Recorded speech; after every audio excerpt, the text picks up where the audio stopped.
So in this video, I'm going to talk about some of the problems that you can experience on eBay.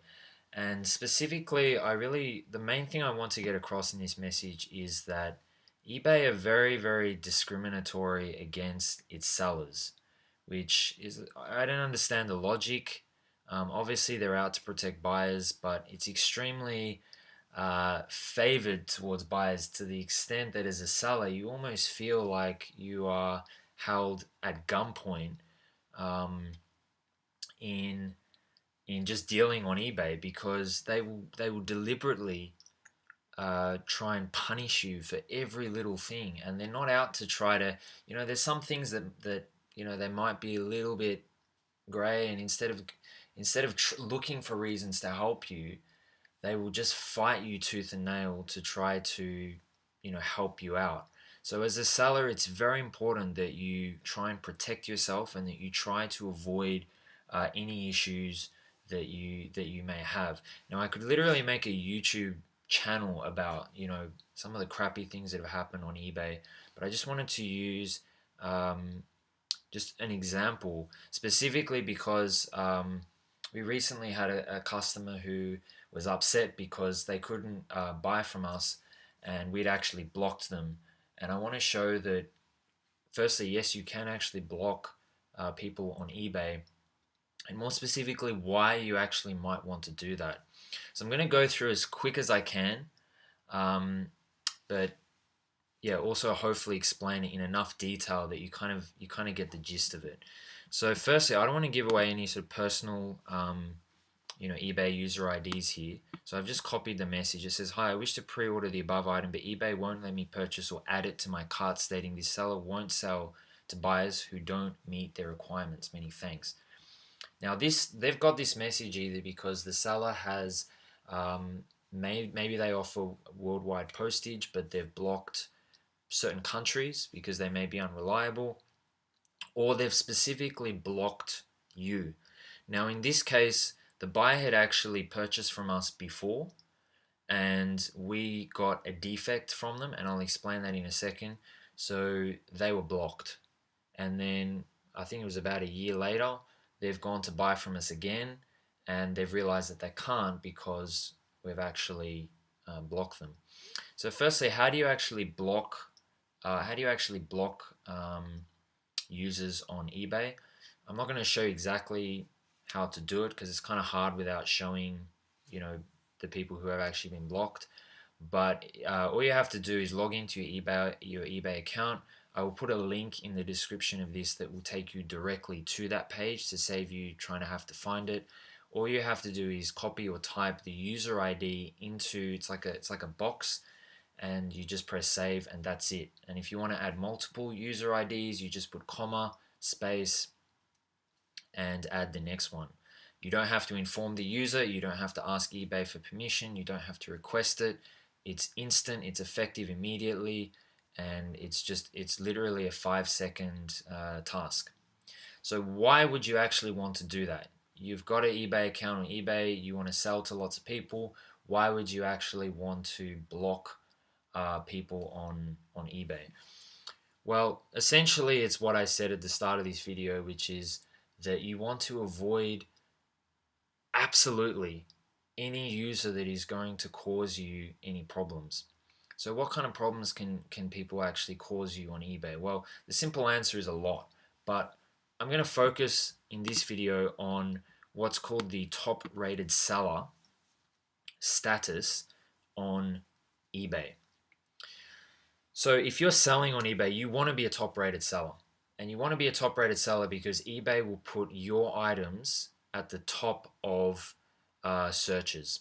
And there are a few other advantages, but that's the main advantage. So if you search for something on eBay, it's got, there's millions of items on eBay. You want to be at the top of that. So if I just use that as an example, so let's just go to eBay and let's search, I don't know, let's go Star Wars, it's probably too generic, let's go USB stick, I don't know. So if I search that, we get 3,100 results, okay, so there's a lot. And you'll notice here that the first one on the list is a top rated seller, as is the second, as is the third, as is probably a whole bunch of people on this page. You'll notice this person isn't. Um, it's not the only factor. This might be a trending item, it might be selling well or something like that. But you can see the majority of people here are top-rated sellers, right? The majority of them are. Now, if I go to a latter page, let's just go to page 9, for example, then you will notice that they are actually, there's probably no top-rated sellers here. Yes, there's no top-rated sellers at all. Now, this is only applicable for the best match search. It doesn't apply for things like, price and things like that. But that is the the gist of it. So if I use another example of one of the items that we actually sell, what's one of the popular items now? So let's just go something like this. So yeah, so there's one of our items. There's one of our items. We're top rated seller. So you can see that they're at the top. And then there are other top rated sellers, but we are still at the top. And I think we should be the cheapest anyway as well, so that factors into it. But you'll notice that even in this simple search of whatever it was, 7 or 8 items, that the bottom people were not top rated, and the top people, the top 3 or 4, were top rated seller. So it's not as important when there's not as many items, but in the example I used before, you can clearly see that it does have an impact. So how do you actually get to be a top rated seller? Well, if you go to a user's page, or specifically a seller's page, you will see their feedback score, and this is the positives minus the negatives on the entire time they've been on eBay. You then have the percentage score, which is this calculation here, and that's only for the last 12 months. So if you get a negative feedback, that'll drop off after 12 months. Now these scores are important because it's what everybody can see. And if somebody is thinking of buying an item, there's a good chance they'll go to the seller's page, and they will read people's comments. So they'll see things like good seller, thank you, excellent international seller, well done, purchasing. People will look at this kind of stuff. But actually, eBay does not use this information or this data to assess whether people are top-rated sellers or not. Now, I should have said this actually at the start of the video. This is as of January 2017. eBay is always changing their criteria and their rules. So this may be, and it probably will be out of date in the future, but this is current as of now. What they do use is which is the detailed seller rating. So when a buyer buys from a seller, they have the option to leave feedback, and then they can also leave a score out of 5 stars as to their experience with the seller. Now, if you offer free shipping, you'll automatically get 5 stars. The other categories, people can decide what they want. Now, people can actually see these ratings. If you hover over the star, you can see the average rating. But if, as a seller, if you get less than 3 stars, so if you get 1 or 2 stars, then it counts as a defect. And a defect is basically like a black mark. It's like a negative rating towards your seller account. Now, other people can't see it, but the seller can. And they will know the user who left that defect. They will know the transaction. They will know everything. Okay, so it's not anonymous. The seller will know if you left them less than 3 stars. And they should. I mean, you're telling the seller that you're not satisfied, and they'll get this. Now, unfortunately, it's not always the seller's fault. So, for example, a lot of people might leave low score for shipping time because the estimated delivery time is system generated by eBay. It's not provided by the seller. And what often happens, for example, around Christmas time is it's very busy and delivery times skyrocket. There's probably 3 to 4 times as much mail being delivered worldwide at that time. So things naturally take longer. eBay's algorithms and calculations do not factor that in. So customers look at that and say, well, yeah, it says that the delivery time here, it should be here after a week, and it's been 2 weeks. And so they might go and leave the seller 1 star or 2 stars. So these defects, if you get enough of these defects, then you lose your top rated seller status and all the benefits that go with it. Now you can get defects removed, and this is what I really wanted to show as an example in this video of just how eBay just don't support their sellers, and it just seems like they're out to punish you.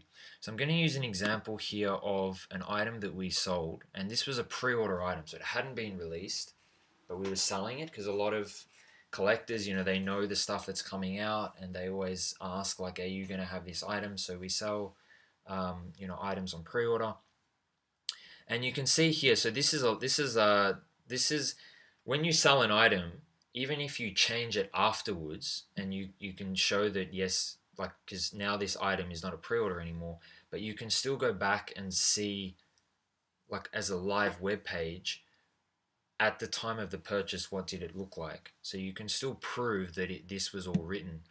So it says clearly in the title that it was pre-order. First thing in the title in capitals. It also says here that in big black underline that please note this item is a pre-order due to the release date. It will not be delivered in time for Christmas. And it also says here the year of release is pre-order. Now this was purchased, as I showed you at the top, 18th of November. Now the customer, and in addition to this, we also message people after they buy a pre-order, just again to make sure they know and understand that it is a pre-order item. So we told the customer that it was a pre-order. We told them that it would be sent, and I say sent, at the end of December. It turns out that, we always try and sort of under-promise and over-deliver. We sent it to them. They received it on the 28th of December. So 40 days after purchase. They received it. Not sent, they received it. 3 days after Christmas, busiest month of the year in terms of global shipping. And this particular user, I'm not going to say who they were, left us low score for postage time. And the thing that almost is the most upsetting is they'd actually purchased from us before, and at that time we weren't blocking people, and they also gave us a low score for delivery time. And I believe at the time it wasn't one of the categories used to be top rated seller status or not. So that's probably why we didn't block them. But clearly they're just somebody with a hunch or a grudge, and they just, I don't know, maybe they just do that for everybody. So we contacted eBay by message a couple of times to try to get it, the defect removed. And actually the other really difficult thing with defects is that you have to contact the eBay from the country of the seller. So if you're a US seller and you offer worldwide shipping and someone in Germany gives you a defect, you have to contact eBay Germany to get it removed, which is ridiculous to me. If you're a US seller, then it should be based on where the seller is, not where the buyer is. And it's really hard because they may, eBay Germany may not speak, they may not speak English, or, you have to worry about time zones, you have to worry about international calls, all that kind of stuff. Anyway, we weren't getting anywhere by message, so we called them up, international call, spoke to somebody, wasn't going anywhere, escalated it, spoke to a supervisor, got it escalated again to another supervisor, get it escalated it again to another supervisor, so fourth person, third supervisor, and they just wouldn't budge. And so eventually we said, well, put it in writing. What you're telling me over the phone, put it in writing. And they were actually stupid enough to do that, and I wanted to show this to the world just so people understand just some of the joys that eBay can bring you. So this is what the email says. I've cut just the top part with the call reference number and stuff. So it says, as discussed, your defect appeal was denied since we saw an opportunity. And I love this word, we saw an opportunity. So to me, this is eBay saying we are looking for reasons to punish you. We're looking for reasons to persecute you. Specifically, the handling time which you indicate a 1 day only. As a seller, it's your responsibility to make sure that all your listing details are accurate and consistent in all aspects. You may have specified that in your description that it's a pre-order, but it doesn't make sense on why you put the 1 day as handling time. Now, this is what they are talking about. So we have hundreds of items, and one of the things, and this it's showing a bit strange now, but usually it's on the right hand side at the top of the page. It says, why shop with us? 100% positive, reliable seller. Usually ships in 24 hours. Usually ships in 24 hours. So they were using this to override the title twice in the description and the member-to-member communication that this item was a pre-order. And they were not going to remove it based on that. Now, this phone conversation actually lasted for over 2 hours. It was about 2 hours and 15 minutes, right? And this I'm just showing you the end, right? This is the message after all of that. Then it goes on basically to say that, it's just kind of, eBay jargon about, you should do this and you should do that, and you're really bad because you didn't state that. And I love it here how they say you're selling and you should know that pre-ordered items can't possibly have a 1 day handling time. So they're kind of saying, yeah, well, it doesn't make sense. They're almost saying, well, it's common sense that it's not going to be shipped within 1 day because it clearly says that it's a pre-order item and it clearly says that it's not going to be delivered in time for Christmas. And yet they still don't remove the defect. So then it keeps on going saying, eBay is very particular and strict, blah, blah, blah. I'll let you read it. You can pause it and read this if you want. And then it also even says here, we acknowledge that you have informed the buyer that this is pre-order, and they confirmed that. So they actually even responded to our message. Also, you've provided tracking details that shows item was delivered within 30 days. But this is not a question about informing the buyer about the pre-ordered item or giving a valid tracking, but you as a seller has an opportunity on your listing and you are impacted for that opportunity which you missed to specify your handling time that fits the pre-order item you're selling. So they are sticking to that one line overrides everything else. Everything else it overrides. And they don't even look at us and say, wow, you do a lot of business, and oh, you're a top rated seller, and oh, you have 100% feedback, you do the right thing, all this kind of stuff. No. And I want to stress that this has no monetary impact, right? It's not like the buyer was saying, well, I didn't receive the item, and it's a question of, well, who has to cover that cost. There is no monetary impact to this. This is just a defect that nobody but the seller can see. And eBay just were not going to do that. And they go on to just, to just really, punish you and like even the way they talk to you, this is clearly an opportunity on your part and you need to accept that. It's like they're talking to you as if you're a child. And anyway, so it said that we can't remove the defect for this transaction. So that's just how strict eBay is. And I also want to point this out just to show just how bad eBay is. So it also says, we acknowledge the comment you had with the supervisors you've talked to, including me, regarding hold time. I would personally ask for an apology for that matter. When we were speaking to eBay, so the second person we spoke to was a supervisor, and eBay has a policy where they aren't allowed to put you on hold for more than 2 minutes. If they need to update you and say, I'm still doing this or this is happening. The first supervisor we spoke to put us on hold for more than 8 minutes at one point. No communication for 8 minutes. The second supervisor, so the third person we spoke to, put us on hold for 11 minutes. And then the last person that we spoke to actually hung up on us because I said, I want you to put it in writing. And I actually specifically said to them, I said, I'm not going to hang up. I'm going to wait until I see the message. And they actually hung up to me. They actually hung up, and they didn't. If the line cut, they would have tried calling back because they have the phone number on record, and they didn't. So just extremely unprofessional. And I picked them up on that, because I was trying to play devil's advocate to them and say, well, you're punishing me over this. You guys have this policy as well. And if you are a seller and you need to call eBay, do that. If they put you on hold for more than 2 minutes, as soon as they get back, say, excuse me, is it not your policy that you can't put people on hold for more than 2 minutes? And if they, and in this case, they're like, oh yeah, but I was doing this, and you're like, but is it not your policy? And I did that to them on this phone conversation. I'm like, okay, so clearly you have wiggle room in your policy.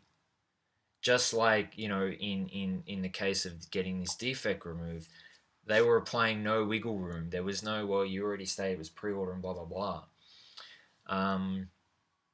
And then the other games that they play is they lie to you, and they'll say things like, oh, our servers are doing maintenance, or there's no one available. So even when I was speaking to the second supervisor, I don't want to mention names as much as I can, I said, well, I want to escalate it again. And they go, oh, there's no other supervisors on the floor.